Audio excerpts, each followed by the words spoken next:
अर्कक्षेत्र व्याख्यान केन्द्रर कर्मचारी दरमा ह्रास विरोध में आंदोलन धारणा बसिले शताधिक कर्मचारी। व्याख्यान केन्द्र में पड़ा ताला फेरीगले हजार हजार पर्यटक।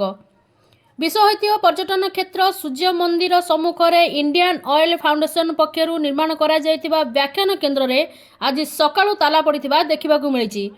कार्यरत थिबा कर्मचारी हठात 2-3 मास हेब लगातार विभिन्न आड़ देखाई अधा दरमा ह्रास करा विरोध में आज शताधिक कर्मचारी धारणा बसिଛନ୍ତି।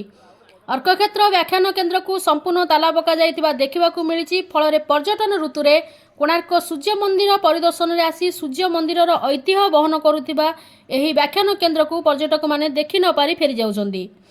हजार हजार टंका खर्च करी विभिन्न राज्य एवं दूर दूरांतर आसीथिबा पर्यटक एपरी हैरान हेबाकु नै स्थानीय प्रशासन किंबा व्याख्यान केन्द्रर कौनसी अधिकारी ए दिगरे पर्यटकों हित दृष्टि कौनसी पदक्षेप न नेबा घटनार घोर असंतोष प्रकाश पाइछि।